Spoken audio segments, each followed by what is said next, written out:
My dear students, this is Class 12 Maths, Chapter 4, Inverse Trigonometric Functions. Exercise 4.4 question number 2 பார்க்க போகிறோம். Find the value of first question பாருங்க. Tan inverse root 3 minus secant inverse minus 2. Okay. இப்போ இதில் எதுவும் பிரச்சனை இல்லை. டேனோட எந்த ஆங்கிளுக்கு நமக்கு ரூட் 3 ஆன்சர் கிடைக்கும்? 60 டிகிரி. அப்போது 60 டிகிரி என்னன்னு சொல்லுவோம்? π/3. ஓகேவா? இப்போ இதுதான் பிரச்சனைக்குரிய நபர். பாருங்கள், சீக்கண்ட் இன்வர்ஸ் -2. இதை நான் காசு கன்வெர்ட் பண்ணால் காஸ் இன்வர்ஸ் -1/2. அதாவது இதனோட ரெசிப்ரோக்கல். இப்போது காஸ் வந்து ரெண்டு குவாட்ரண்ட்டில் மைனஸில் வரும். செகண்ட் குவாட்ரண்ட்டில் மைனஸு, தேர்டு குவாட்ரண்ட்டில் மைனஸு. ஆனால் நான் தேர்டு குவாட்ரண்ட்டுக்கு போக முடியாது. ஏன்னா காசோட ரேஞ்சு 0 to π மட்டும்தான். அப்போ நான் செகண்ட் குவாட்ரண்ட்டுக்கு இதை கொண்டு வரணும். செகண்ட் குவாட்ரண்ட்டில் என்ன சொல்லுவோம்? π - θ. அப்போ π மைனஸ் இது ஒரு தீட்டா மாதிரி, இது டோட்டலாக தீட்டா மாதிரி. அப்போ மைனஸ் போயிடும். π மைனஸ் காஸ் இன்வர்ஸ் 1/2 வந்துடும். இப்போ காஸ் இன்வர்ஸ் 1/2க்கு வேல்யூ என்ன? காசோட எந்த வேல்யூக்கு எனக்கு 1/2 வரும்? 60 டிகிரி. அப்போ 60 டிகிரி என்னன்னு சொல்லுவோம்? π/3. ஓகேவா? ஸோ இதுக்கு பதிலாக நான் என்ன போட போகிறேன்? மைனஸ் இருக்குது பாருங்கள், சென்டரில் மைனஸ் போட்டுக்கோங்க. π மைனஸ் π/3. ஓகே, இப்போது π/3 அப்படியே மைனஸ் உள்ளே எடுங்க. அப்போ -π மைனஸ் ஆஃப் மைனஸ் ப்ளஸ் π/3. அப்போ பாருங்கள், 2 π/3. அப்போ 2 டைம்ஸ் ஆஃப் π/3 மைனஸ் π. இது கடியில் 1 போடுங்க. இப்போ கிராஸ் மல்டிப்ளை பண்ணிக்கலாம். ரெண்டுத்துக்கு எல்சியம் எடுத்தால் 3 தான். 2π மைனஸ் 3π. அப்போ -3π பெரியது. 3πலேருந்து 2π கழிச்சா -π. -π/3 தான் இந்த சம்முக்கான ஆன்சர். ஓகே, சரி. இப்போ செகண்ட் சம் போயிடலாமா? கொஷின் என்னன்னு பார்த்தீங்கன்னா, sin inverse -1 plus cos inverse 1/2 plus cot inverse 2. Okay, இப்போது இந்த மைனஸ் என்ன ஆகும்னா வெளியே வந்துடும். அப்போ மைனஸ் சைன் இன்வர்ஸ், எப்போவுமே சைனோட ஹேபிட் என்னென்னா ஆங்கிள் இருக்கிற மைனஸை வெளியே தள்ளிடும்.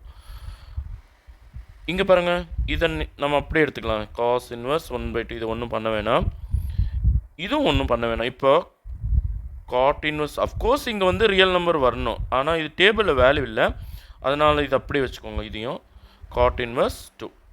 இப்போது சைனோட எந்த வேல்யூக்கு 1 வரும்? sin 90 degree equal to 1. கரெக்டாக? அப்போ இதை வந்து -π/2 அப்படின்னு போட்டுக்கலாம். 90 டிகிரி -π/2. ஓகேவா? காசோட எந்த வேல்யூக்கு 1/2 ஆன்சர் கிடைக்கும்? 60 டிகிரி. 60 டிகிரி ரேடியன்ஸில் என்ன சொல்லுவோம்? π/3. ஓகேவா? இப்போ இதுக்கு வேல்யூ இல்லாத காரணத்தினால காட் இன்வர்ஸ் 2 அப்படியே எடுத்துக்கிறேன். ஓகேவா? சரி, இது நம்ம முன்னாடி எடுத்துக்கலாம், இவங்க ரெண்டு பேரும் பின்னாடி எடுத்துக்கலாம். ஃபஸ்ட்டு சிம்பிளிஃபை பண்ணிடலாமா? -π/2 ப்ளஸ் π/3 சிம்பிளிஃபை பண்ணோம்னா ரெண்டுத்துக்கும் எல்சியம் 6 தான். அப்போ 3ஆல் இதை மல்டிப்ளை பண்ணணும், -3π. 2ஆல் இதை மல்டிப்ளை பண்ணணும், +2π. அப்போ ஆகக்கூடி -π/6. ஸோ இது ரெண்டுத்துக்கும் சேர்த்து எனக்கு கிடைக்கிற வேல்யூ வந்து -π/6. இந்த காட் இன்வர்ஸ் 2 வந்து முன்னாடி எடுத்துக்கலாம், -π/6 பின்னாடி போட்டுக்கலாம். ஓகே, இப்போ தேர்ட் சப்டிஷன் போயிடலாம். தேர்ட் சப்டிஷனில் கொஷின் என்னன்னு பாருங்கள். காட் இன்வர்ஸ் 1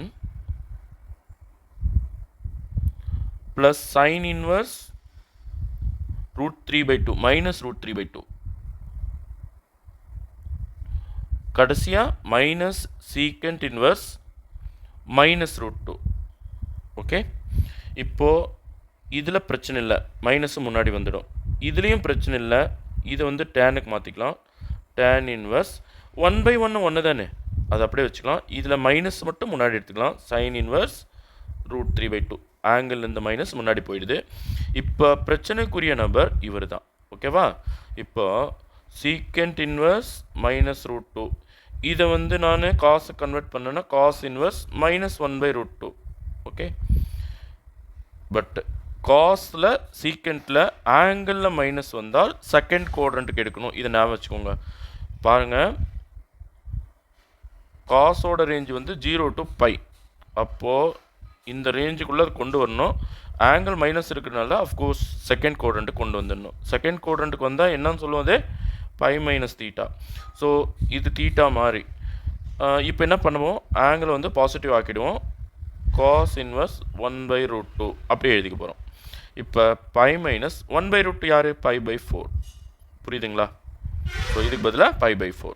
ஸோ நான் இங்கே என்ன பண்ண போகிறேன், மைனஸ் ஆஃப் பை மைனஸ் π/4ன்னு போட்டுக்க போகிறேன். ஓகேவா? புரியுதுங்களா? இப்போ டேனோட எந்த வேல்யூக்கு 1 வரும், 45 டிகிரி. 45 டிகிரி என்னன்னு சொல்லுவோம், π/4. ஓகே. இப்போ மைனஸ் ஆஃப் √3/2 சைனோட எந்த வேல்யூக்கு வரும், 60 டிகிரி. 60 டிகிரி என்னன்னு சொல்லுவோம், π/3 ரேடியன்ஸில். இந்த மைனஸ் நம்ம உள்ளே எடுத்துக்கலாம். அப்போ minus by minus of minus plus π/4. ஓகேவா? இங்கே பாருங்கள், இது 2 டைம்ஸ் ஆஃப் π/4. அப்போ 2π/4 2 டைம்ஸில் இருக்குது. இப்போது மீதியெல்லாம் அப்படியே காப்பி பண்ணிக்கலாம். மைனஸ் π/3 மைனஸ் பை, இதுக்கு அடியில் ஒரு 1 போட்டுக்கோங்க. இப்போ இதுக்கு சிம்பிளிஃபை பண்ணிக்கலாம். 1 2 2 2 2 4, தென் 2 3 1 3 பேருக்கு எல்சிஎம் எடுத்தால் 6 தான். அப்போ இங்கே 6 ஆக்கணும்னா இது எதால் மல்டிப்ளை பண்ணோம், 3 ஆல். 3 2 6, அப்போ 3π. இப்போது இது எதால் மல்டிப்ளை பண்ணோம், 2 3 6, அப்போ 2 மேலே மல்டிப்ளை பண்ணால் மைனஸ் 2π. இப்போது இங்கே 6 இல்லவே இல்லை. அப்போ மேலே கீழே ரெண்டு இடத்துல 6ஆல் மல்டிப்ளை பண்ணோம். அப்போ மைனஸ் 6π. ஓகே. ஸோ மைனஸில் இருக்கிறது பார்த்தீங்கன்னா 8π, ப்ளஸில் 3π. அப்போ 3π மைனஸ் 8π/6. அப்போ பெரிய நம்பர்லேருந்து சின்ன நம்பரை கழிக்கும்போது மைனஸ் π/6. ஸோ இதுதான் இந்த சம்முக்கான ஆன்சர். ஓகேவா? Thank you students.